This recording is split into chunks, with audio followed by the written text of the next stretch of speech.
Hello guys, सो इस lecture के अंदर हम पढ़ने वाले हैं हमारा बहुत ही इम्पोर्टेंट चैप्टर कंपनी लॉ का, जो कि है वाइंडिंग अप ऑफ कंपनी।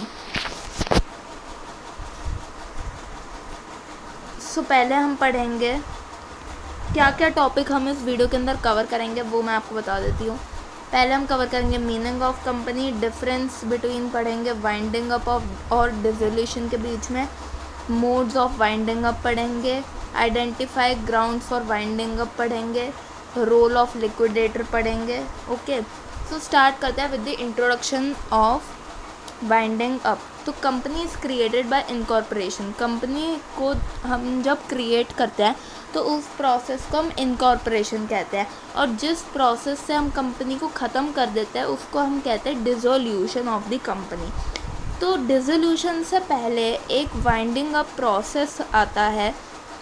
हम एक वाइंडिंग अप प्रोसेस करते हैं जिसके अंदर हम सारी की सारी हमारी एसेट्स को बेच देते हैं और उसके अंदर से सारी की सारी लाइबिलिटीज़ को पे कर देते हैं, और जो बची हुई अमाउंट होती है उस अमाउंट को शेयर होल्डर्स में डिस्ट्रीब्यूट कर देते हैं। तो ये हमारा वाइंडिंग अप प्रोसेस होता है। वाइंडिंग अप प्रोसेस डिसोल्यूशन से पहले किया जाता है।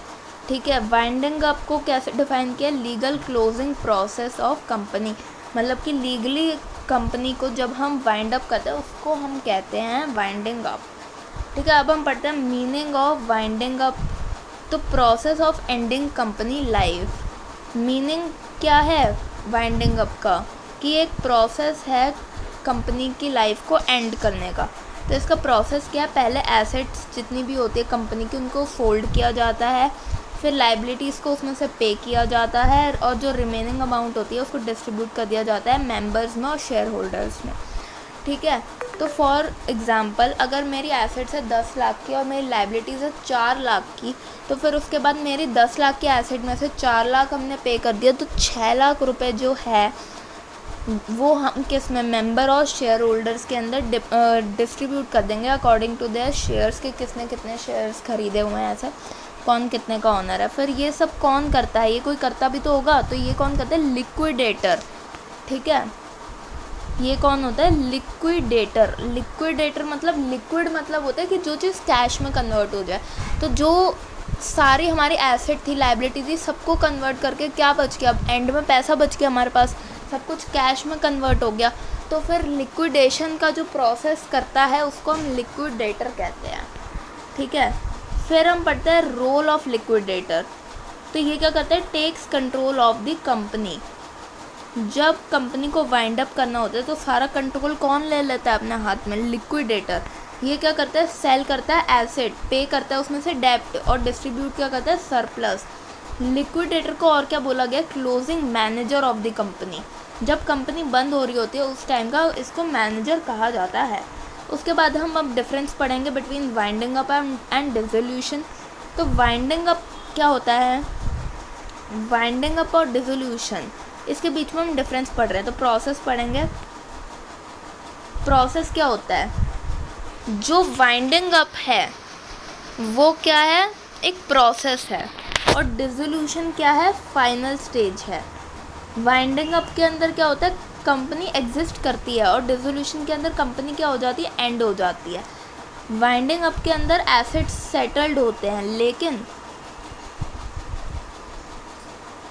डिसोल्यूशन के अंदर क्या होता है? नाम कंपनी का हट जाता है from the register of companies. ठीक है, इसमें ट्रिक क्या है कि वाइंडिंग अप क्या है? एक प्रोसेस है डिसोल्यूशन करने का कंपनी का, और डिसोल्यूशन क्या है?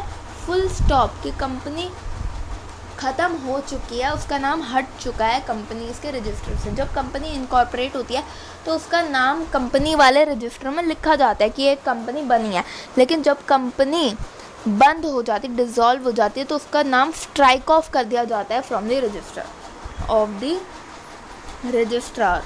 ठीक है, अब क्या होता है? Modes of winding up. ठीक है, किस किस तरीके से, कब कब, किस किस सिचुएशन में कंपनी का वाइंड अप होता है, एक होता है compulsory winding up by tribunal, मतलब कि कंपनी का मैंने आपको बताया था सब कुछ क्या करता है, कौन करता है, NCLT, national council of law tribunal, ठीक है। तो फिर उसके बाद अगर ये ऑर्डर दे देता है कि तुम अपनी कंपनी बंद कर दो, तो उसको हम कहेंगे कंपल्सरी वाइंडिंग अप। और एक होता है voluntary winding up by company itself, मतलब कि कंपनी अपनी मर्जी से कंपनी बंद कर रही है, ठीक है। अब ground for winding up by tribunal, मतलब कि किस किस बेसिस पे, ऐसे ही तो नहीं मतलब कंपनी NCLT के मन में आ जाएगा कि भाई इसकी कंपनी बंद करा दो, या फिर उसकी तुमसे कोई दुश्मनी है, ऐसा तो नहीं है। कोई तो कारण होगा जिस कारण की वजह से वो तुम्हारी कंपनी बंद कराएगी। तो वो क्या क्या कारण है, एक तो स्पेशल रेजोल्यूशन पास करना होना चाहिए। कंपनी मतलब NCLT तब ऑर्डर देती है कंपनी बंद करने का जब तुमने स्पेशल रेजोल्यूशन पास करा दिया हो, एक्ट्स अगेंस्ट नेशनल इंटरेस्ट, मतलब कि नेशन के इंटरेस्ट के खिलाफ तुमने कोई काम किया है, तुम्हारी कंपनी ने कोई काम किया है, फ्रॉड या फिर कोई इलीगल एक्टिविटी करी है तुम्हारी कंपनी ने, नॉन फाइलिंग ऑफ रिटर्न, तुमने रिटर्न नहीं फाइल किए हैं 5 साल तक लगातार, और जस्ट और इक्विटेबल ग्राउंड्स पे, कि अगर तुम कोई जस्ट और या फिर इक्विटेबल चीज़ नहीं कर रहे हो, ठीक है। अब जस्ट और इक्विटेबल ग्राउंड का मतलब यहाँ पे और डिटेल में समझाया हुआ है कि लॉस ऑफ बिजनेस, कि मतलब तुम्हारा बिजनेस ख़त्म हो गया है, ठीक है। दूसरा डेडलॉक इन मैनेजमेंट, कि मतलब तुम्हारी मैनेजमेंट में डेडलॉक आ गया है कि तुम अच्छे से सारा काम नहीं कर पा रहे हो, ठीक है, तुम कुछ गलत कर रहे हो। कॉन्टिन्यूस लॉसेस, अगर तुम्हें कॉन्टिन्यूस लॉसेस हुए जा रहे हैं, या फिर तुम कोई फ्रॉडुलेंट पर्पस के लिए तुमने अपनी कंपनी खोली हुई है, कॉर्पोरेट व्हील या ऐसा कुछ है, ठीक है। ऑपरेशन ऑफ माइनॉरिटी, अगर तुम माइनॉरिटी को ऑपरेस कर रहे हो। फेक या बबल कंपनी, मतलब कि बबल मतलब क्या, कि तुमने कंपनी का बस नाम कर रखा है लेकिन तुम कुछ और कर रहे हो, ठीक है। होता नहीं है, कंपनी के नाम के अंडर तुम कर कुछ और रहे हो, ठीक है, उसको कहते हैं बबल कंपनी, फेक कंपनी। तो होता है petition for working winding up can be filed by, मतलब कि वाइंड अप के लिए कौन कौन बोल सकता है, मतलब किसके, मतलब कौन कंपनी के खिलाफ ये फाइल कर सकता है कि भाई कंपनी बंद करा दो।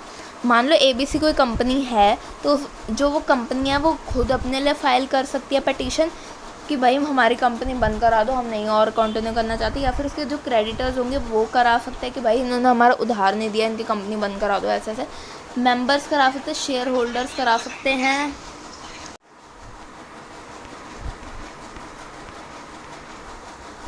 मेंबर्स या फिर शेयर होल्डर्स करा सकते हैं। कॉन्ट्रीब्यूटरीज, मतलब शेयर होल्डर भी तो कॉन्ट्रीब्यूटरीज होते हैं, ठीक है। रजिस्ट्रार करा सकता है, रजिस्ट्रार कह सकता है कि भाई इस कंपनी में कुछ गड़बड़ है और ये कंपनी बंद होनी चाहिए, ठीक है।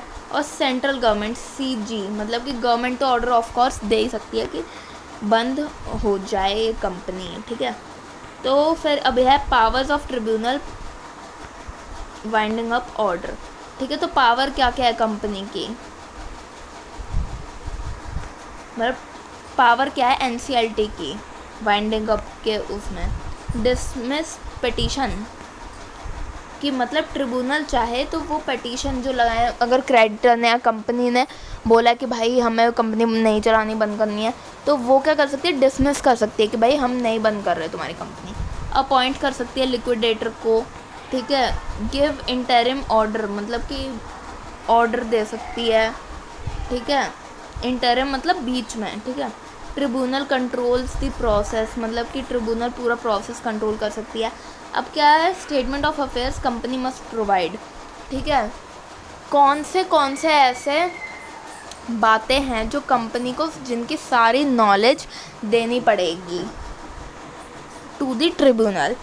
एक तो एसेट की डिटेल कि कितनी एसेट है, मान लो 10 लाख की एसेट है तो उसे बताना पड़ेगा कि 10 लाख की एसेट है। लाइबिलिटीज़ अगर 4 लाख की है तो उसे बताना पड़ेगा 4 लाख की है। क्रेडिटर डेटर, कौन क्रेडिटर है कौन डेटर है, सब उसे बताना पड़ेगा, और हेल्प करना पड़ेगा लिक्विडेटर को इन वर्क, ठीक है। अब वाइंडिंग अप प्रोसेस क्या है, पहले पिटीशन फाइल करता है कोई भी, जैसे क्रेडिटर कर दे या कंपनी कर दे या गवर्नमेंट कर दे या फिर ट्रिब्यूनल कर दे, मतलब पिटीशन फाइल होता है। उसके बाद ट्रिब्यूनल क्या करता है, ऑर्डर देता है, किसी ने मतलब बोला कि भाई ये कंपनी बंद होनी चाहिए, फिर उसके बाद ट्रिब्यूनल सब कुछ जांच पड़ताल करके ऑर्डर देता है। फिर उसके बाद वो लिक्विडेटर को अपॉइंट करता है। लिक्विडेटर क्या करता है, एसेट को फोल्ड करता है, डेट्स को उसमें से पे करता है, और जो सरप्लस बचता है उसको शेयर होल्डर्स और मेंबर्स में डिस्ट्रीब्यूट कर देता है। फिर उसके बाद फाइनल रिपोर्ट सबमिट की जाती है कि भाई ऐसे एसेट थी, ऐसे लाइबिलिटी थी, और फिर उसके बाद ऐसे ऐसे हमने इतना बांट दिया और ये सब कुछ रिपोर्ट बन गई है। तो फिर ये फाइनल रिपोर्ट ट्रिब्यूनल को दी जाती है। उसके बाद डिसोल्यूशन का ऑर्डर देती है ट्रिब्यूनल और फिर उसके बाद डिसॉल्व हो जाती है company. Final stage liquidator submit report, यही बात है कि लिक्विडेटर सबमिट करता है रिपोर्ट को और फिर बाद ट्रिब्यूनल ऑर्डर करता है डिसोल्यूशन के लिए कि डिसोल्यूशन हो गया इस कंपनी का। फिर उसके बाद ये फाइल किया जाता है रजिस्ट्रार के साथ। फिर उसके बाद रजिस्ट्रार को भी तो बताना पड़ेगा कि भाई हमारी कंपनी डिसॉल्व हो चुकी है with 14 day company official and. मतलब कि जब तुमने रजिस्ट्रार को फाइल करके बता दिया, ठीक है, फाइल करा दिया रजिस्ट्रार के पास, तो उसके 14 डेज़ के अंदर अंदर कंपनी को ऑफिशियली एंड हो जाना चाहिए। मतलब कि ऑफिशियली एंड का मतलब है कि रजिस्ट्रार जो है अपने रजिस्टर के अंदर से तुम्हारा नाम हटा देगा, तुम्हारी कंपनी का नाम हटा देगा, ठीक है। अब समरी क्या है, वाइंडिंग अप क्या होता है, क्लोजिंग प्रोसेस होता है कंपनी का। मतलब कि एक क्या है, मेन याद रखना कि वाइंडिंग अप क्या है, प्रोसेस है। डिसोल्यूशन मतलब कि फाइनल एंड, कि कंपनी ख़त्म हो गई है। ये कौन करता है, ट्रिब्यूनल करता है या फिर कंपनी अपनी मर्ज़ी से करती है। लिक्विडेटर एक की रोल निभाता है कंपनी के वाइंड अप में। And with removal from register, ठीक है। रजिस्टर जो होता है आरओसी का, उसके अंदर से तुम्हारा नाम हटा दिया जाता है। एंड फिर इसके साथ ही कंपनी का वाइंड अप हो जाता है। And if you like the video and अगर आपको पूरा समझ आया है एंड अगर आपको और ऐसी डिटेल्ड वीडियोस चाहिए, ऐसी सिंप्लीफाइड वीडियोस चाहिए जिसके अंदर आपको बहुत अच्छे से सब कुछ समझ आ जाए। लॉ का चैप्टर काफ़ी आपने देखा होगा अपनी बुक के अंदर बहुत ज़्यादा लेंदी होता है, लेकिन मैंने आपको ये काफ़ी कम टाइम में करा दिया एंड पूरा डिटेल के साथ। ऐसे नहीं है कि मतलब कुछ भी मतलब पढ़ा दिया, पूरा आपको समझ आया होगा। एंड अगर आपने इस वीडियो से कुछ भी सीखा है so please comment in the comment section and see you guys. Bye guys, take care.